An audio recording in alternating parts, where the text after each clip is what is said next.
Muy buenas tardes a todos, a todas, muy bienvenidos y bienvenidas a este acto inaugural de nuestro doctorado en investigación jurídica. En primer lugar, quisiera compartir con ustedes que para nosotros en el Departamento de Ciencias Sociales es un honor, es un orgullo que podamos inaugurar nuestro primer doctorado. Un doctorado que es el proceso de madurez de un posgrado de Derecho que ha ido caminando en la universidad desde la década de los 90 y que de alguna manera refleja las intenciones y los objetivos de una universidad como esta, confiada a la Compañía de Jesús, en el sentido de que no podemos desfallecer en el anhelo de que la justicia tiene que ser definitivamente algo alcanzable. En este sentido quisiera, en primer lugar, agradecer la presencia de todos y cada uno de ustedes, particularmente los... Quisiera también agradecer al ministro José Ramón Cosío, quien desde un principio acogió con alegría y con entusiasmo esta iniciativa de crear este doctorado, y nos pareció además muy simbólico que lo hiciera uno de los ministros que ha tenido una influencia notable en las decisiones y en las discusiones en la Suprema Corte con respecto a la primacía de los derechos humanos y lo que algunos denominamos los ministros garantistas, que nos ha parecido muy necesario y muy importante para los tiempos que vivimos. También agradecer y felicitar el esfuerzo del doctor José Antonio Bretón Betanzos, quien ha empujado con mucha consistencia, con mucha paciencia, pero también con mucho profesionalismo el posgrado en Derecho y finalmente este proyecto último del doctorado. Quisiera decir básicamente dos cosas relacionadas con nuestra filosofía educativa y por qué estamos en esta tesitura. En primer lugar, querría decir que Ignacio Ellacuría, un jesuita notable, intelectualmente poderoso, un ciudadano de nuestro tiempo, asesinado en noviembre de 1989 en El Salvador, creó una categoría que se llama ruptura fundante. Ignacio Ellacuría pensaba que hay países, que hay naciones que viven rupturas fundantes. Una ruptura fundante es cuando un país tiene un momento histórico en el cual el movimiento de los actores sociales, políticos, económicos, culturales y simbólicos está provocando cambio, está provocando movimiento. Y esta ruptura fundante se caracteriza porque la coyuntura está movilizando la estructura y la estructura está movilizando la coyuntura. Creo firmemente, estoy convencido, que México está viviendo una ruptura fundante. Una ruptura en la cual está habiendo cambios y van a suceder cambios. Por lo tanto, la gran pregunta es, ¿cómo nos estamos ubicando frente a esta ruptura fundante? ¿Qué tipo de intervenciones estamos teniendo y vamos a tener en estos años con respecto a nuestro país? Ellacuría decía que una ruptura fundante tiene básicamente dos movimientos. Un movimiento hacia adelante, en el cual los actores sociales y políticos se enlazan, se articulan, se organizan y logran hacer un cambio importante de bienestar, de calidad, de justicia, de mayores posibilidades para una sociedad más justa y fraterna. Da un paso adelante, da dos pasos hacia adelante. Sin embargo, en una ruptura fundante también es posible irnos para atrás. En una ruptura fundante también es posible que los actores que defienden sus intereses inerciales de mucho tiempo, con muchos recursos, con muchas convicciones y también, como lo hemos visto en el país, con muchas alianzas internas y externas, hacen posible que no solo estemos como hoy, sino que podamos estar peor, podamos ir haciendo que el Estado de Derecho que no llega y que no se consolida vaya para atrás, que esté peor y que nos vayamos acercando a condiciones de guerra civil. Podemos estar mejor, podemos estar peor. En esta coyuntura, en esta ruptura fundante, como universidad, queremos participar con la formación, con la actualización de agentes de cambio, estén en el gobierno, como muchos de los que están aquí presentes, estén en la sociedad civil, como muchos de los que están aquí presentes, estén en el Poder Judicial, como muchos de los que están aquí presentes, estén donde estén. Ahí hay oportunidad para incidir, con cada decisión que ustedes toman todos los días en esta ruptura fundante. Nadie puede ser espectador, todos somos actores, para adelante o para atrás. Cada quien con sus decisiones va a abonar para que en esta ruptura fundante seamos mejor país o seamos peor país. Y en esta dinámica y en esta lógica creemos que el doctorado es una apuesta más para que nuestra intervención en la coyuntura sea una apuesta más informada, una apuesta más formada y una apuesta que genere no solo mejor conocimiento, sino que genere hombres y mujeres en donde estén con mayores capacidades de incidencia.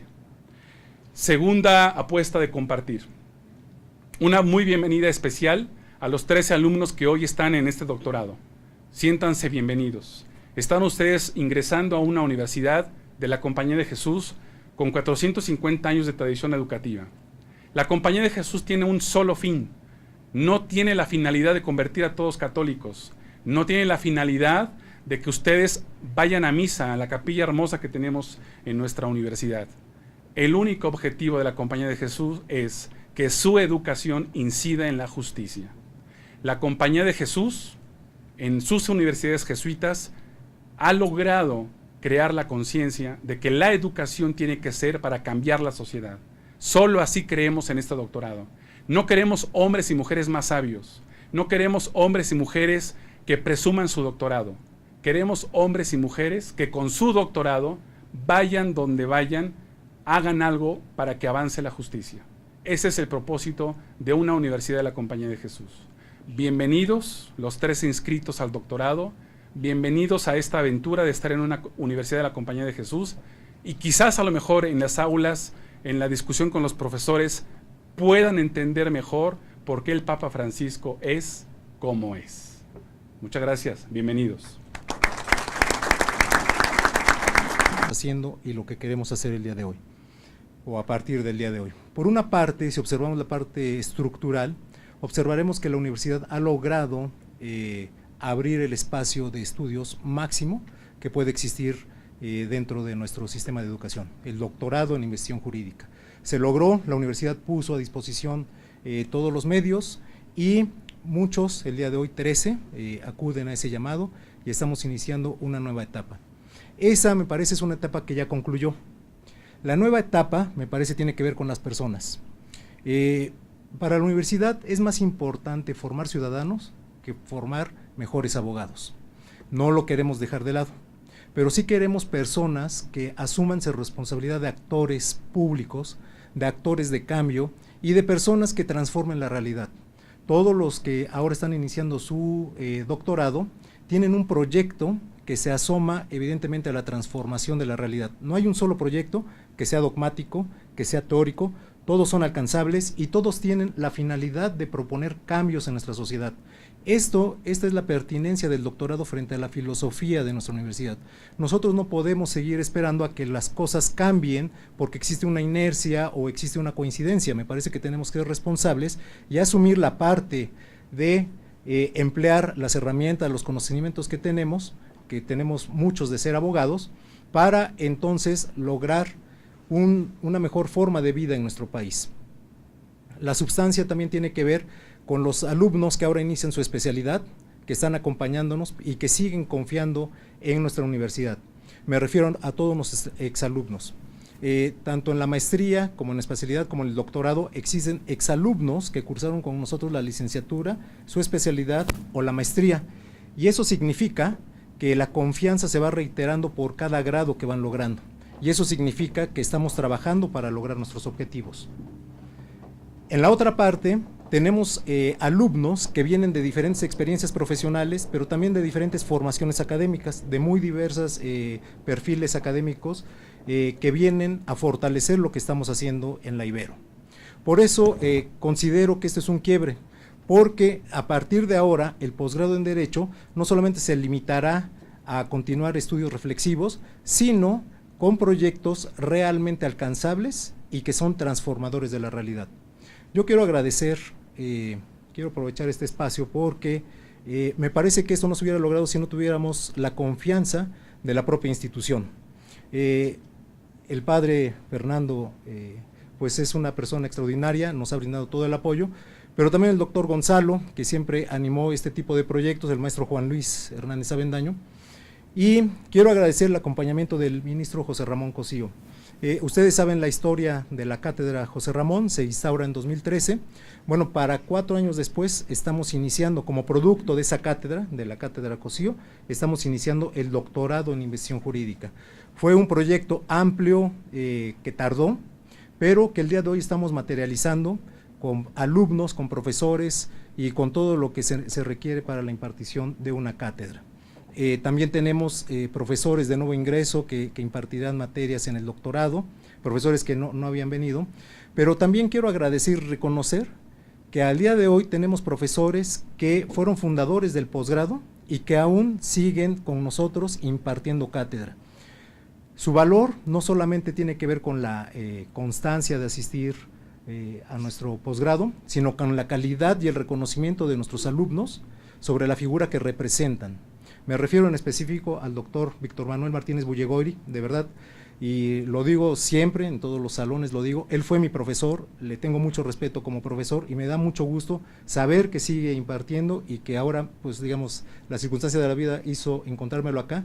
Yo le quiero agradecer a nombre de la Ibero que tantos años, algo así como unos 24 años, haya estado impartiendo cátedra con nosotros en el posgrado, y de igual forma el doctor Manuel Becerra, que también es profesor fundador de nuestro posgrado, se ha mantenido, es una tradición en nuestra universidad, y eso a mí me da muchísimo gusto saber que hemos ido construyendo tradiciones que tienen que ver con personas, sí es cierto, pero que en la realidad reflejan lo que nosotros queremos en la formación.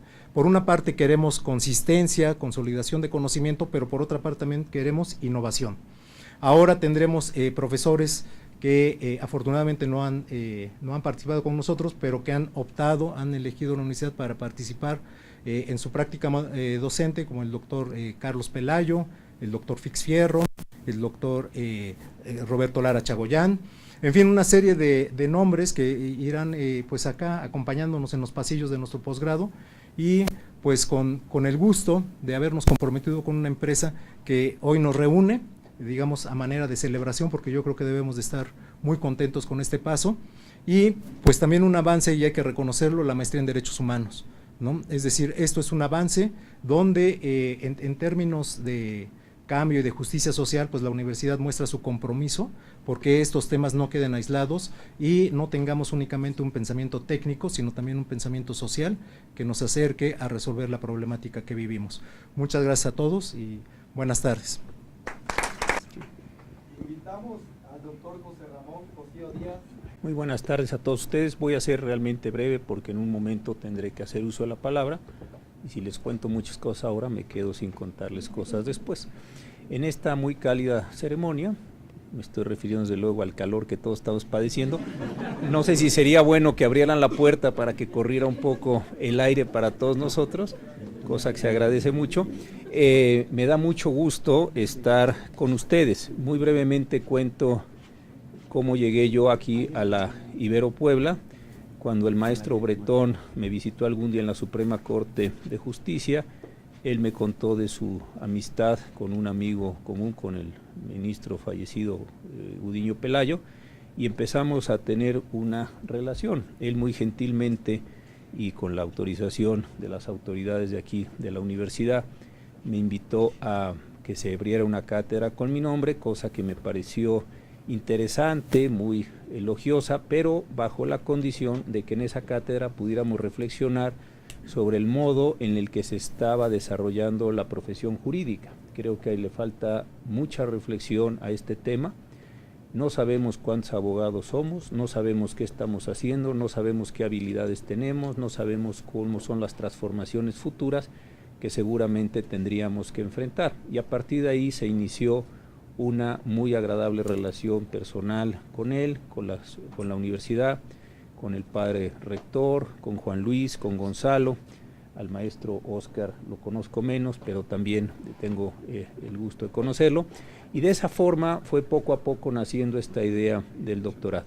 Hoy me da mucho gusto estar aquí, ver que hay queridos compañeros del Poder Judicial de la Federación, dos antiguos compañeros míos que ya fueron mencionados, Manuel Becerra y Víctor Martínez Bullegoiri, quienes con quienes trabajé yo muy cercanamente en el Instituto de Investigaciones Jurídicas, con Manuel Becerra, que he tenido con el pasar de los años la oportunidad también de colaborar en algunas de las cosas muy importantes que él hace en materia de derecho internacional, de forma que creo que estamos en un momento muy importante para la Ibero. Creo que nos hace falta un buen doctorado en el país. Tenemos muchos doctorados, no siempre buenos, no siempre de buena calidad, no siempre enfocados a la investigación, así es que creo que este esfuerzo que mucha gente ha realizado, pero sobre todo el maestro Bretón, que nos ha empujado a todos, incluido a mí, para que venga, para que no deje de colaborar, para revisar los planes y programas, pues finalmente llega a buen curso, y ojalá que estos 13 primeros alumnos nos den unas buenas investigaciones y unas buenas tesis. Ya en un rato yo daré algunas ideas de lo que me parece que debía ser este proyecto, pero simplemente ahora creo que lo importante es reconocer a todos los que han colaborado en esto, a todos los que lo han impulsado y a todos los que con su actuación de muchos años han logrado que lleguemos todos aquí. Así es que muchas felicitaciones y mucho éxito por este esfuerzo. Muchas gracias. Antes de dar fin a este acto protocolario donde tengo que declarar inaugurado, quiero también dar unas palabras muy breves. En nombre de nuestro rector, el doctor Fernando Fernández Font, de la Compañía de Jesús, rector de esta casa de estudio, quiero agradecer. Pudiéramos, y ya los que me antecedieron dieron palabras de agradecimiento, dieron nombres, pero no quiero dejar de reconocer que más allá del esfuerzo particular de cada uno de los que han estado implicados en este proyecto para hacer surgir este doctorado, es un agradecimiento a la institución, porque hace un rato platicábamos allá afuera en el pasillo de cuántos años tienen los posgrados en Derecho. ¿Desde cuándo? Desde hace muchos años se ha querido tener un doctorado en esta universidad. Y no creo que no lo hayamos llevado a cabo por no quererlo, sino porque hemos dejado que dé frutos el esfuerzo académico del departamento, hoy de Bretón, de los demás miembros del claustro, pero también de una historia en esta universidad que nos permite el día de hoy decir: estamos listos para darle a los 13 estudiantes que han confiado en la universidad el mejor producto de formación posible. También quiero no dejar de agradecer el acompañamiento de estos 4 años del doctor José Ramón Cosío Díaz, ministro de la Suprema Corte de Justicia de la Nación, quien nos ha ido estableciendo o dando pistas, y seguramente lo dirá más adelante, de dónde tenemos que poner el énfasis, para que cuando hablemos en 10 años o en 20 años de lo que hemos logrado hacer con este doctorado, seamos, sin lugar a duda, como siempre, referente en nuestro estado y en nuestro país. Dicho esto, declaro formalmente inaugurado el comienzo de la primera generación del doctorado en investigación jurídica de la Universidad Iberoamericana Puebla. Enhorabuena, muchas gracias y felicidades.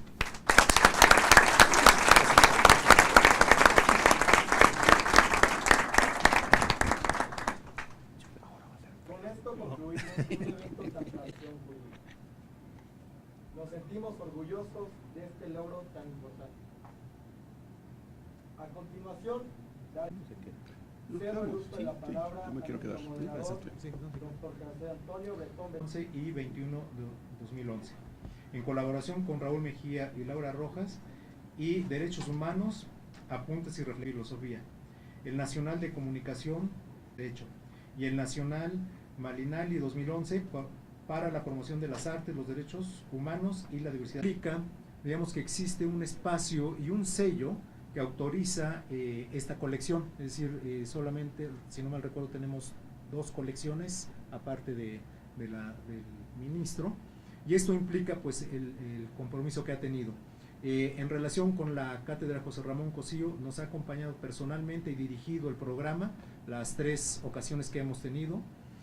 Además, en lo personal yo me siento muy agradecido porque orientó la construcción del programa de doctorado, de las materias básicamente de las que habíamos platicado eran de las de metodología, de la investigación, que es el eje fundamental del doctorado, de las de democracia y de ética jurídica. Es decir, en la mayoría de las materias tuvimos la orientación del doctor y sobre todo la calidad humana.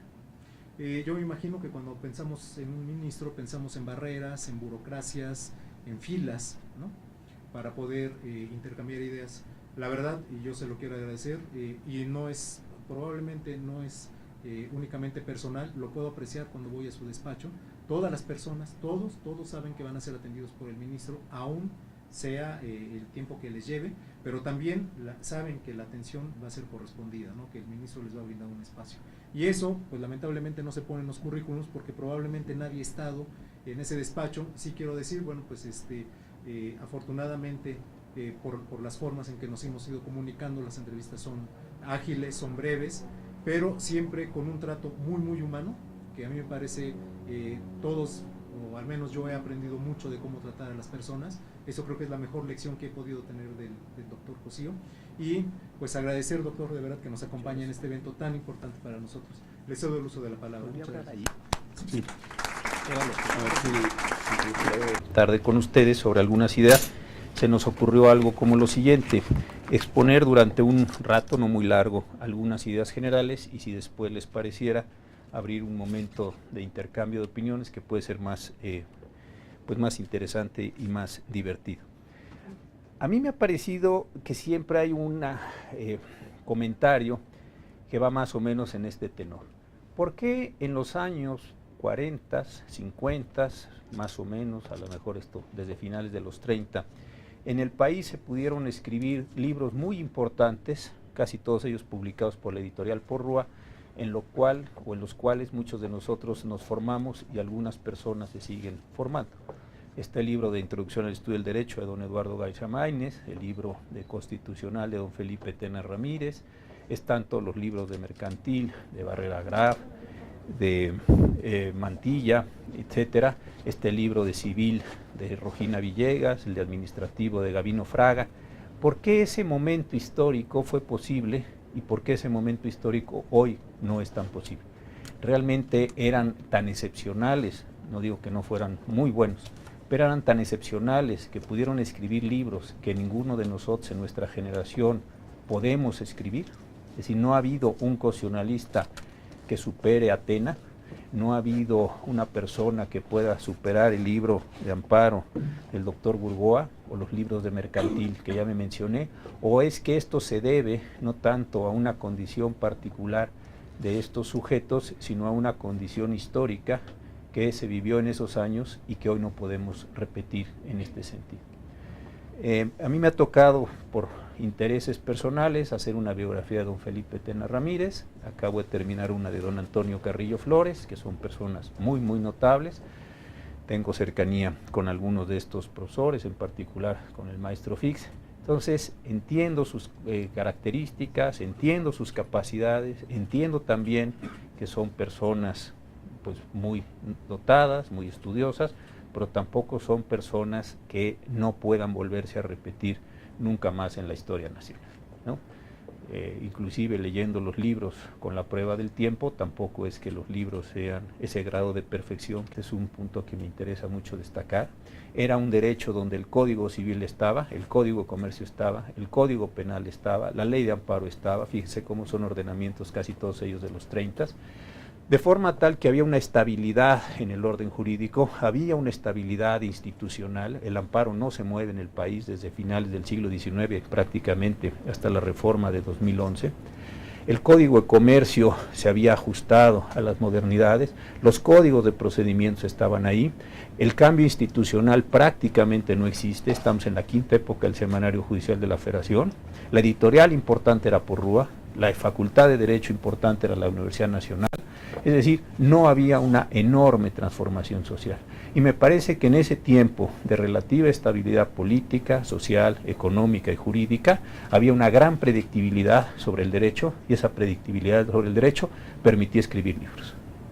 Yo creo que con posterioridad, vendrá el doctor Fix Fierro, y él ha trabajado mucho sobre este tema, empiezan a haber un conjunto de modificaciones muy grandes, empieza a haber una disputa por el derecho, ya no tiene esa estabilidad, ya no es esa condición de dominación que tuvo durante tantos años, ya no hay una estabilidad política, hay una mayor litigiosidad social, hay un mayor pluralismo político, hay una fragmentación editorial y hay también una fragmentación universitaria. Entonces, la condición de estabilidad que se planteó durante muchos años no se puede, o no se mantiene, o no se puede reproducir. Y eso entonces, ¿qué es lo que nos está produciendo? Nos está produciendo de una parte una fragmentación en muchos estudios jurídicos, se trata un pedacito del arbitraje, se trata un tema de las medidas de apremio, se trata otro tema de la suspensión, se trata algo sobre controversias constitucionales, por señalar materias de derecho público, o se tratan algunos temas parciales de derecho de familia, pero no se adquiere una visión de globalidad en las investigaciones jurídicas en ese sentido. Y este sí me parece que es un problema muy importante de definir para efectos de lo que va a iniciar el día de hoy con estos 13 apóstoles de este primer doctorado, o de esta primera generación del doctorado. Si ustedes se fijan, hay una gran cantidad de cosas del derecho que, a diferencia de ese pasado, no están en las leyes, no están en los códigos, cuando ideológicamente nosotros seguimos suponiendo que están en las leyes y en los códigos. El ejemplo para mí más patente es todo el derecho familiar. ¿Por qué es el derecho familiar? Si ustedes quieren entender, hablo particularmente de la Ciudad de México, ¿qué es el derecho familiar? Y ustedes abren el Código Civil, no se enteran absolutamente nada. No se enteran mucho de matrimonio igualitario, no se enteran de pensiones alimenticias, no se enteran de registros, de cambios de denominación, no se enteran prácticamente de nada. ¿A dónde tendrían ustedes que ir a recoger la información pertinente para litigar o para hacer proyectos de sentencia o para resolver los casos que tienen que ir ustedes? Para bien y para mal, porque tampoco todo es perfecto ahí, tienen que ir a la jurisprudencia de los tribunales federales, particularmente de la primera sala. Si ustedes quieren entender el derecho civil con el Código Civil, o con el libro de Rojina, o con el libro de Magallón, o con el libro, no van a entender nada. ¿Por qué? Porque lo que está en el libro, lo que está en el código, y lo que es la práctica judicial, no una práctica cultural, no una práctica sociológica, la práctica judicial y jurídica del país, eso lo perciben en una fragmentación enorme de tesis de jurisprudencia, del circuito 1, del circuito 8, del circuito 22, o de las decisiones de la Corte. Pero, sin embargo, los juristas seguimos suponiendo, o se sigue suponiendo, que eso está o es extraíble de la lectura del código o de la lectura del libro de don Rafael Rojina Villegas. Entonces, creo que hay necesidad de hacer un cambio, inclusive ideológico, del derecho para entender que esas partes, esas soluciones no están ahí. Lo mismo pasa con la Ley Federal del Trabajo, mucho de esto pasa, a pesar de que es una materia de estricto derecho, con el derecho penal. Mucho de esto pasa, desde luego, con la ley de amparo nueva, que dice unas cosas, y las soluciones que estamos encontrando para tratar de ajustar la ley. Y aquí hay una muy querida juez de distrito que lo parece todos los días, donde tenemos que estar haciendo ajustes. Lo que dice la legislación electoral y lo que estamos nosotros resolviendo en estos días que entramos en el ciclo de la electoral es bien distinto. Es decir, hay una pluralidad, hay una dispersión de fuentes, ese esquema tan simple de cohesión, leyes, tratados, reglamentos, etcétera. La verdad está muy mal avenido en términos de una identificación formal y de una explicación jurídica. Hay otras muchas cosas. Hay prácticas que nos están diferenciando el derecho. Hay hoy 32 circuitos judiciales que han pulverizado las interpretaciones, ya no hay una interpretación canónica como si fuera una sola cosa y una sola voz la del derecho, y esto me parece que no está siendo recogido en los trabajos de investigación jurídica. Seguimos reproduciendo cosas muy simplonas, como si la solución estuviera en una interpretación textual, gramatical, histórica, sistemática, todo lo que nos enseñó Yering, de esos métodos interpretativos y una reproducción de un contenido, cuando la práctica va por otro lado y tiene muchos años de ir por otro lado, y ese reflejo de lo que se hace como ciencia jurídica o dogmática jurídica y lo que se hace como práctica cotidiana en los tribunales, en los órganos constitucionales autónomos, en fin, en los muchos órganos que están produciendo derecho cotidianamente, no tienen nada que ver una cosa con otra. Pero me parece que no hemos adecuado esta condición, muy romanista, muy rusoniana, ya sabemos toda la base ideológica, la ilustración de esto, ¿para qué la repetimos aquí? Como si ahí estuvieran otra vez las formas de explicación del derecho. Creo que una de las cosas más importantes de este doctorado, cuando lo platicamos con el doctor Bretón, es precisamente esta. Quitarnos ese velo, bastante cómodo por lo demás, de que basta leer bien la ley, basta leer bien la Constitución, basta leer bien el código, como para tener una imagen general y tener capacidades de representarnos, de explicarnos esa realidad jurídica y después de explicarla a través de un texto. Creo que es un asunto central para un doctorado de investigación. Tenemos que entender que las fuentes se nos pulverizaron, que los agentes se pulverizaron, que no tenemos la tradicional división de poderes, que tenemos un montón de órganos, unos constitucionales autónomos, otros no constitucionales, en fin, una pluralidad de órganos que generan una gran cantidad de fuentes, que tenemos una inserción que se me había pasado a decir, de todo el derecho internacional, y que hoy en día hay un juego de fuentes, de interpretaciones, de contiendas, que no la habíamos visto y que nos tenemos que acostumbrar a identificarlas o a captarlas. Y creo que tenemos que aprender, no porque no haya existido, sino porque no lo representábamos así, con condiciones de enorme incertidumbre en la forma de producción del derecho y desde luego en la forma de análisis de ese derecho que está siendo producido por esa diversidad de órganos. En la parte de derecho internacional me parece particularmente interesante esto. Otra vez, cuando ustedes, casi todos los que están aquí, estudiaron derecho civil, ustedes podían entender que estaba su Código Civil, que a lo mejor de la Constitución le podían sacar 3 o 4 cosas, a lo mejor un principio pro persona, si es que estaba identificado por ahí cuando estudiaron, o un interés superior del menor, o algún tema relacionado con la familia, y no mucho más. Claro que si iban a proceso, estaban toda la parte de las garantías procesales, pero no les servía de mucho más esa Constitución. Hoy en día, con el nuevo artículo 1, con el traslado de todos los derechos humanos, de todos los tratados celebrados por el Estado mexicano al orden jurídico nacional, no se puede entender el derecho civil si no tienen en cuenta todos estos derechos humanos que se están moviendo, todos estos de fuente internacional, todos los derechos de fuente constitucional y todas las interpretaciones que nosotros en la Corte o la Corte Interamericana particularmente, o los órganos de representación, por ejemplo la OIT, lo que sea, están degenerando como fuentes interpretativas. Entonces, para que ustedes tengan una imagen razonablemente completa de lo que es un ámbito de estudio, tienen que cambiar completamente muchas de las herramientas con las cuales se formaron en su licenciatura. Si vuelven a reproducir lo que está, como se dice en esta imagen que me parece muy plástica, van a estar tomando fotografías, pero no van a tener una película de la movilidad, de la dinámica del propio orden jurídico. Entonces, ¿qué es lo que me parece que este doctorado hace?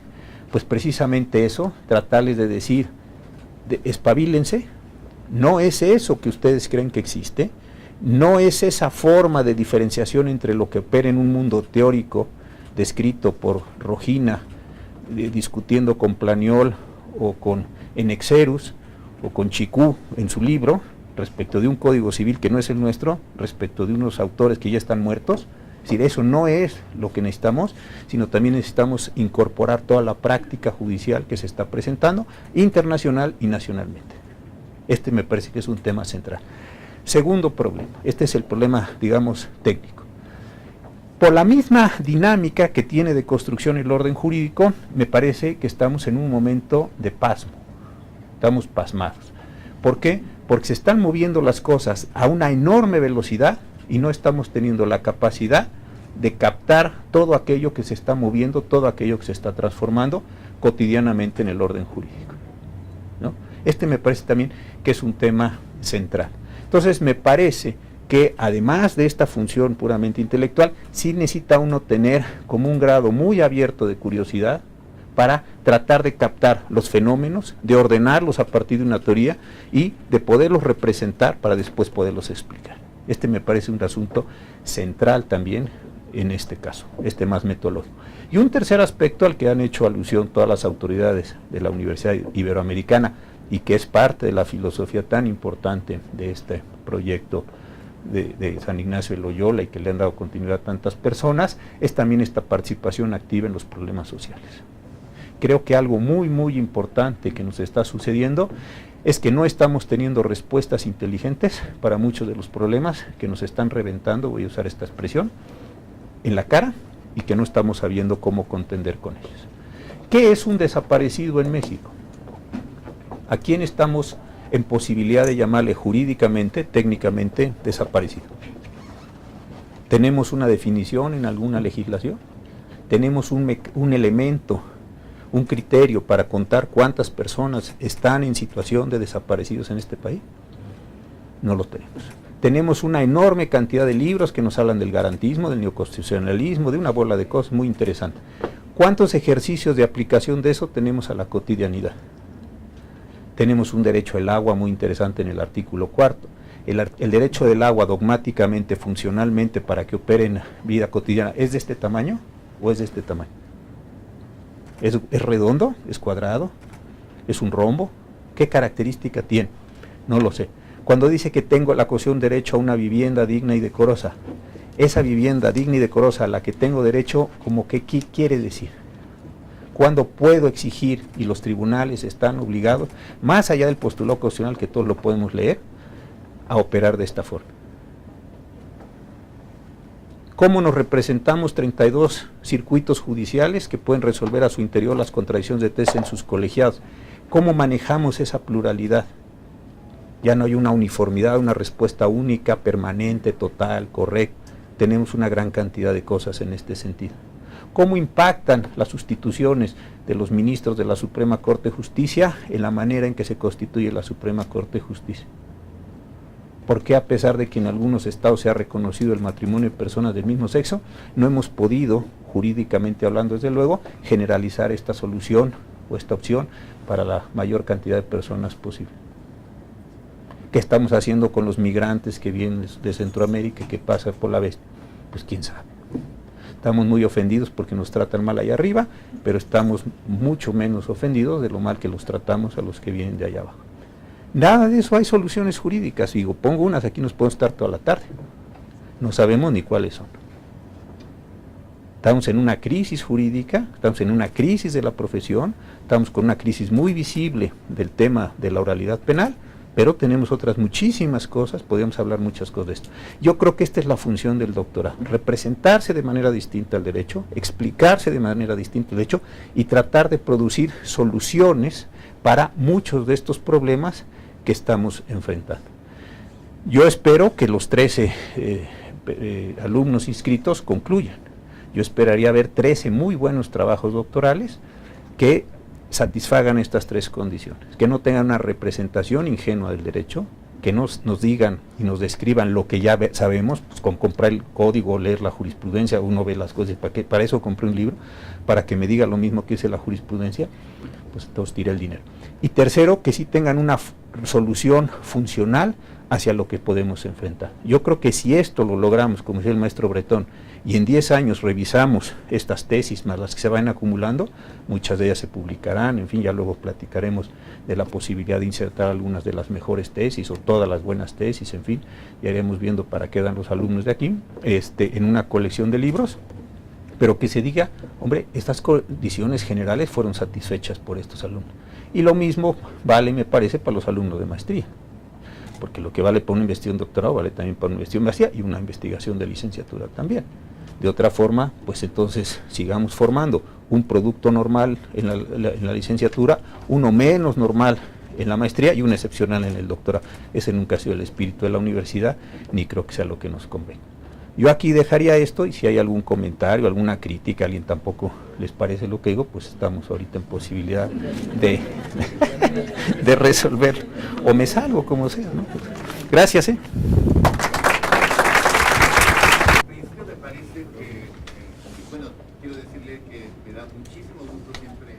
leer a José Ramón. En esta exposición me parece que es muy interesante su exposición. Yo estoy de acuerdo con que ha habido a los juristas a realizar alguna otra cuestión, más que los trabajos que van a hacer los alumnos, muchas veces se van a tener que referir a la doctrina extranjera, como quizá también resolver a los asuntos, pero no hay todavía, es decir, que sea el punto de atracción estudiantes inclusive del extranjero, pero para eso necesitamos crear iniciación de la investigación. parece que olvidaste el Instituto de Investigación Ahumada inclusive. Me parecía que estaban haciendo una traducción. Lo vemos en el caso de Regina Villegas, quizás de Bonecas. Yo creo que el tema de la escuela de pensamiento jurídico es esencial. Si uno ve, por ejemplo, los libros de finales del siglo XIX, el más notable de todos ellos, que construyó una obra bastante importante, don Jacinto Pallares, lo que ellos hacían era tomar ideas de fuera, en muchas ocasiones estadounidenses o francesas, desde luego españolas, y darles un acomodo razonablemente nacional con unas traducciones. Yo creo que en esa parte de los autores nacionales, a mí me parecía alguna vez que me di cuenta de esto, es que son discusiones muy peculiares. Tomemos cualquiera de los libros, estos de civil o de mercantil, etcétera, y lo que había era una discusión, por ejemplo, ¿cuáles son los elementos de una sociedad mercantil? O ¿cuáles son los elementos de una sociedad anónima? O lo que fuera. Lo que había era una discusión muy peculiar, porque se decía, Planiol dice, ¿no? En Exerus dice, yo digo, oiga, pero a ver, vamos poniendo orden. Planiol está hablando del Código Civil francés, del Código Napoleón, y ya se murió. En Exerus está hablando del Código Civil alemán, y también ya se murió. Usted está hablando de un código, y esto, con una jurisprudencia muy importante, la jurisprudencia de legalidad de la quinta época me parece muy brillante, pero esa jurisprudencia no tiene nada que ver. Entonces, cuando le damos a un alumno un libro de estos, el Borja Soriano, en fin, cualquiera de los que sean de civil, ustedes lo que dicen es, oiga, este señor está discutiendo con los muertos. ¿No? Es una especie de zompantli jurídico ahí muy peculiar, porque está dialogando con autores muertos respecto de definiciones muertas bajo criterios jurisprudenciales muertos. Yo no digo que eso esté mal como para tomar una imagen inicial, decir, bueno, así como una idea general, como un tipo ideal, a esto le podemos llamar sociedad mercantil o la expresión que queramos. Pero después de eso, sí tiene que uno que introducir como toda la historicidad de la institución o de la figura, o como le queramos llamar, porque si no, pues uno dice, quién sabe de qué éter estará hablando este señor. Me parece un tema interesante. Luego yo creo que en el caso del instituto, y yo estuve ahí como becario y como después como técnico académico, ahí tuve el gusto de conocer al doctor Becerra y al doctor Martínez Bullegoy, yo creo que pasó algo bien interesante, y es que yo creo que el instituto en un momento tuvo una dispersión de las investigaciones y no se mantuvo, digamos, como una línea general. Me parece que es un tema importante.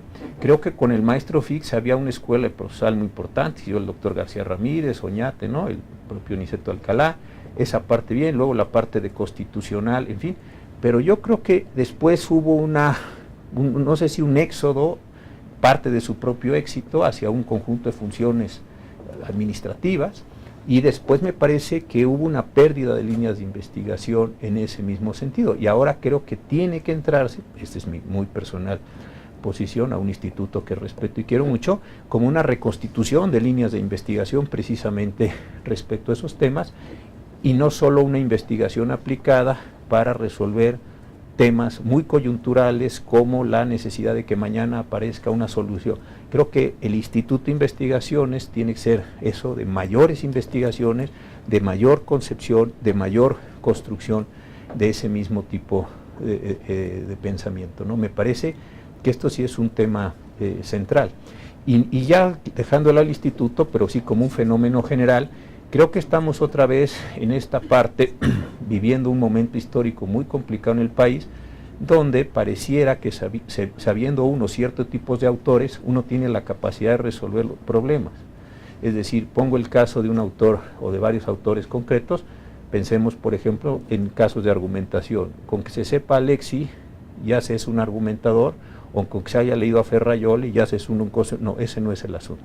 Para ser constitucionalista hay que saber cómo se generan los procesos de producción de normas por el Congreso, cómo se hacen cosas jurídicamente, más allá de que uno tenga una formación estructural, una formación más cultural, que le dé posibilidad de hacer cosas en el mundo. Pero decir, como yo ya me leí a 6 autores, yo soy una persona que es capaz o adquirió herramientas jurídicas para hacer cosas, yo creo que ahí hay una diferencia. A mí a veces me preocupa, yendo a universidades de la Ciudad de México y de los estados, que los alumnos lo que expresan es el pensamiento de un autor a lo mejor lo comprenden perfectamente bien, no sé, porque no se alcanza uno a dar cuenta tanto, pero como si eso fuera conocimiento jurídico. Creo que el derecho tiene una parte muy técnica, tiene una parte, o sabe uno cuáles son los plazos, y sabe uno cuáles son las condiciones del recurso, y sabe uno cuáles son las condiciones de constitución de una sociedad, o no se construye ni se genera jurídicamente, y entonces luego son unas consecuencias pavorosas para la gente. Esa doble combinación me parece que la tenemos un poco perdida, francamente. Gracias, Manuel. Yo no mando, yo. El maestro, él es el maestro de ceremonias, ¿sí? Me he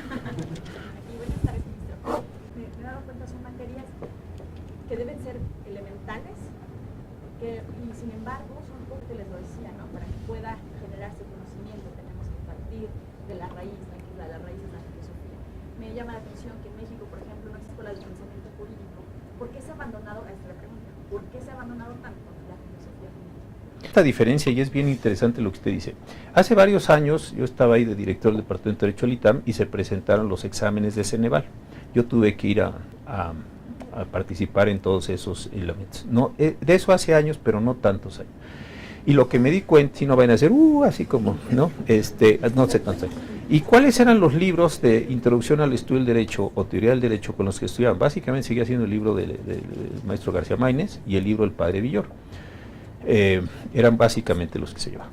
Me tocó ir a Guadalajara hace unos meses, y entonces yo dije esto de que era el libro de don Eduardo García Maínez, y muchos alumnos se rieron. Yo pensé que se reían de mí, y luego me di cuenta cuando salí que lo que estaban era choteando a sus profesores. Entonces sí, de verdad, no es broma, me doy cuenta que existe todavía una forma de querer estudiar el derecho a través del libro del profesor García Maínez.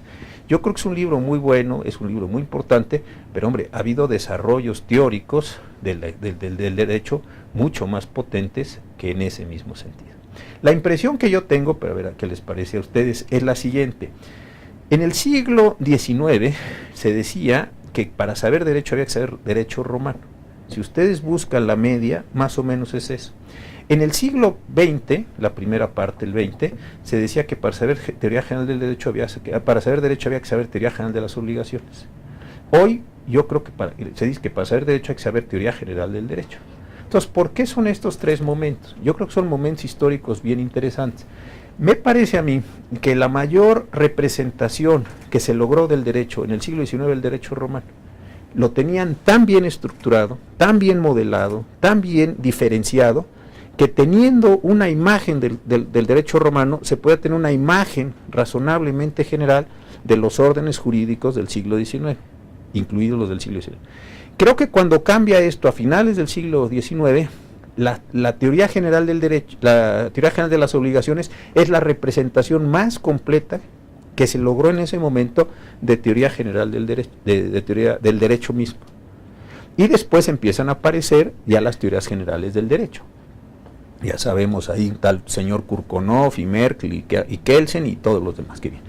Entonces yo creo que tiene usted mucha razón. Si no se sabe teoría general del derecho, es muy difícil que se entienda qué se está haciendo con el derecho, más allá de que se sepan las peculiaridades de 5 días para el recurso, 8 días para la notificación o lo que sea. Más allá de esa cuestión, creo que se tiene que tener una representación general del derecho.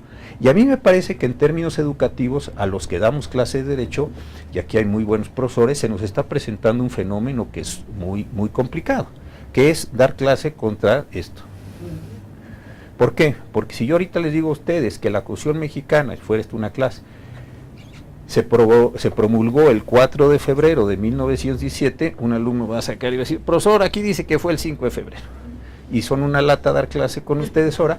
¿Por qué? Porque todo el mundo está dando lata toda la clase porque tiene un acceso a un montón de información. Entonces yo he pensado que cuando yo tomé clase, el profesor nos tenía que dar una formación para comprender cosas y un montón de información, porque la información era muy difícilmente asequible. Encontrar cuando se promulgó el Código Civil, pues no era una cosa sencilla. O sea, si no tenía uno el Código Civil, ¿dónde encontraba uno la fecha de promulgación del Código Civil? Piénselo, estoy hablando antes de Google y antes de Internet. El otro decía el profesor Silva Gerso, dice, cuando éramos de las leyes fundamentales de Tena, ¿no? Nosotros somos de esa generación, entonces, las leyes fundamentales, y ahí sacaba uno todo lo que necesitaba. Pero no era un asunto fácil, hoy eso está fácil. Entonces, ¿qué creo que la teoría general del derecho hoy tiene mayor importancia? ¿Por qué? Porque teniendo los alumnos acceso a un montón de información, realmente un montón de información, no necesariamente saben qué hacer con esa información en términos operativos. Lo que yo le digo a usted ahora es una obligación, es un derecho, es una facultad. Usted me tiene que traducir para ser operativo lo que yo le diga, decir, eso es un delito, eso es una sanción, tiene usted que colocarlo en algún lugar del mundo para después empezar a hacer operaciones con él. Y eso sí creo que solo lo da la teoría general del derecho. Si no se tiene una teoría general del derecho robusta, entonces sí se puede uno inundar de información. Yo tengo acceso, y ustedes también, aquí al Seminario Judicial de la Federación ahorita. Entonces ustedes me dicen, ¿cuál es el último criterio? Aquí les puedo contestar con relativa facilidad. Desde luego ustedes mucho más que yo, porque tienen muchas más habilidades tecnológicas que yo, porque pertenecen a otra generación. Pero este es el ciclo. Entonces yo sí soy partidario de una muy robusta teoría general del derecho para comprender la visión general de la forma más abstracta posible y después colocar la mayor cantidad de información en aquellos cajones que la teoría general nos diga que son los existentes para colocar esa información posible. De otra forma, no me parece muy complicado operar con derecho en ese mismo sentido. Entonces sí coincido con usted plenamente que se tiene que tener esta condición teórica desde el comienzo. Y hay muchas teorías del derecho, yo no voy a pronunciar por ninguna, yo tengo algunas ideas de algo, pero hay muchas teorías del derecho con las cuales se pueden hacer muchas operaciones diferenciadas. Ministro, buenas tardes. Diciendo que tiene usted toda la razón cuando llega uno el momento en que uno se ve regresando a su casa y viendo que su hijo está estudiando derecho. Eso es lo que me pasó. Y entonces, de derecho romano de fulano, yo decía, ¿y esos cuándo salieron? Y le dije, pues, por si acaso deberías de echarle una revisada al libro de Tena Ramírez, al de García Maínez, etcétera, porque creo que sí hay, si quisiera, o quiero pensar, por lo pronto, por lo que me tocó ver, que nuestros... La generación de ustedes, crear una escuela es muy, muy complicado. Esto requiere mucha paciencia, muchos años, y yo creo... hay un libro que acaba de salir hace un par de años en Estados Unidos que se llama así Escuelas Jurídicas, y entonces revisa muchos casos de donde se logran escuelas, y son muchas personas trabajando muy seriamente sobre problemas muy semejantes, con metodologías semejantes a lo largo de un transcurso de tiempo. Digamos, si esa es la pretensión, se puede lograr, pero entonces son varias personas guiadas por una persona trabajando un problema o pocos problemas a enormes profundidades, que eso yo creo que es el mayor mérito de una tesis doctoral, no es darse una explicación, no, es tomar problemas relativamente pequeños y cavar, no extenderse. Este pues, es un problema de ir hacia abajo y no de cubrir terreno, por si no acaba siendo una descripción general del mundo. ¿Quiénes están aquí? Bueno, pues aquí contamos, hay tantas personas, tantos son hombres, tantos son mujeres, tantos son estudiantes, dice, ¿qué sacamos? Pues muy poca información. Entonces creo que la tesis debe ser un tema que vaya hacia abajo, hacia abajo, hacia abajo. Y algo que a mí me parece muy importante de una tesis, o en general de cualquier investigación, es, lo decía el profesor Manuel Becerra, es la problematización. No dar como por supuesto, decir, bueno, no, a ver, pero ¿por qué quiere decir eso? ¿Y cuál es el efecto de esto? ¿Y cuál es otro? Y duro, problematizando. Entonces se genera un hábito de investigación y se van encontrando un montón de posibilidades y un montón de problemas en ese sentido. Esto creo que es un asunto central. Otro, yo creo que tenemos muchos problemas presentes que no hemos atendido.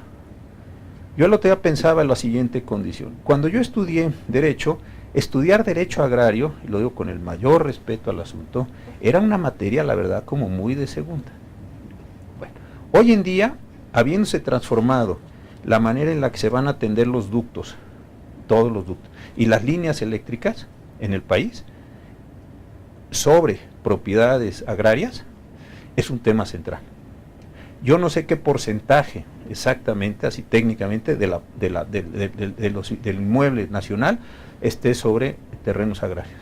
Pero ¿cuáles son las condiciones donde se pueden tener esos tendidos en propiedades agrarias. De esto no existe absolutamente nada, porque antes pues tenía una condición preferente Pemex o CFE y se hacían los tendidos y fin de la discusión. Eran servidumbres, en fin, lo que sea. Y hoy en día, ¿cuál es esa condición que se está dando? Entonces, ahí hay un problema presente, ese problema ya estalló con la reforma, nos guste o no la reforma es otro asunto, ya estalló ese tema. Y ese es un problema presente sin solución. Luego vienen problemas gigantescos, por ejemplo, vientres subrogados, para tomar uno de estos de una complejidad enorme problema, ¿no? Ese viene, ya lo ve uno venir, modificaciones genéticas, en fin, cosas que van a reventar. Todo el tema de robótica. ¿Qué pasa con esto? La responsabilidad, que empieza a haber una discusión alrededor de eso. Están ustedes en un estado con una industria automotriz tan importante, pues eso es un tema central de lo que puede suceder. Todo el tema médico que se está abriendo. Yo siempre digo que cuando yo llegué a la Corte no había un solo asunto médico en la sala. Hoy, cada miércoles, son 2 o 3 asuntos médicos.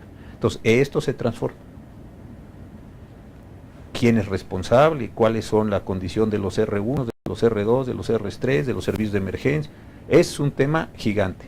Ese es un tema que está viniéndosenos encima, no acaba de llegar, pero ahí lo tenemos enfrente. Y le voy a hacer una invitación que yo el otro día tuve este asunto. Hoy que llegue usted en la noche a su casa, párese frente a sus libros, los de usted, no los de su hijo. Párese frente a sus libros. ¿Y sabe lo que va a ver usted ahí? Historia del derecho. Lo que tiene usted enfrente, con mucho cariño, muy bien guardado, ya lo sabe, los libros de Porrúa, todo eso, lo va a ver usted y va a decir, qué buena historia del derecho tengo aquí. Porque Tena es historia del derecho, Burgó es historia del derecho, eso es historia del derecho. Dan soluciones que ya se nos fueron. Hombre, de ahí puede también uno obtener, no estoy en contra de los clásicos, desde luego, los clásicos son sumamente importantes, pero es muy importante que nos demos cuenta que no podemos contender con muchos de los problemas que tenemos sacando esos libros. Es importante sacarlos, tener una intuición general, como yo digo, para empezar a modelar, pero solo es el arranque de la modelación. Ahí nos sale una respuesta. Se puede empezar a modelar, bueno, muy bien, y a ver, ahora vamos a ver la actualización legislativa, la actualización jurisprudencial, y entonces empieza uno a reconstituir su sistema de fuentes y puede uno aproximarse a este tipo de elecciones. Entonces sí me parece que este es un asunto central, y voy a acabar con esto. Hace poco leí un librito muy interesante que decía lo siguiente: a finales de la Guerra Mundial, en algún país, entonces se llamaba Indochina, se abre una universidad inglesa. Muy bien. Y a un profesor pide que le manden un montón de revistas, y le mandan un montón de revistas. Y entonces le dice a un alumno, mira, tome a todas las de revistas de tal materia y pónmelas por año. Las del año, esto fue 45, 46, 47, 40. Y el tipo se sienta en su escritorio a hacer otra cosa, y cuando se da cuenta, se fija que hay una curva en el grueso de los volúmenes. Entonces él se hace una pregunta y dice, ¿cuánto dura el conocimiento? Y esta es una pregunta importantísima. Entonces se pone a hacer los estudios, de eso se trata este libro, y dice, en física el conocimiento dura 7, 8 años, en medicina 3 años, en química más o menos. Y él mide, y después hace un gran estudio con todas las revistas importantes del mundo, dice cuánto dura el conocimiento jurídico. Entonces aquí también tenemos que tener claro que el conocimiento va a perecer, no va a servir. Lo que uno aprendió hace unos años, pues hoy en día es interesante, es ilustrativo, genera cultura, una pantalla a los amigos que no son abogados con sus conocimientos, claro, eso siempre es importante, pero no es conocimiento útil. Y esto también me parece que es muy importante para un doctorado, decir, estamos generando un conocimiento que tiene una vida, que es importante que lo construyamos y que enfrentemos algunos problemas. Sí, yo creo que esto sí es muy interesante para un doctorado que empieza, para que tenga un signo distintivo, como decía el profesor Manuel Becerra, y que pueda adquirir un sentido propio. Ya si se llega a una escuela, ese ya es un asunto muy relevante, pero cuando menos que tenga un carácter propio, innovador, inteligente, moderno, enfrentándose a problemas reales, con una metodología a profundidad, con una problematización, yo creo que sí se tendría un sello distintivo muy importante. Muchas gracias.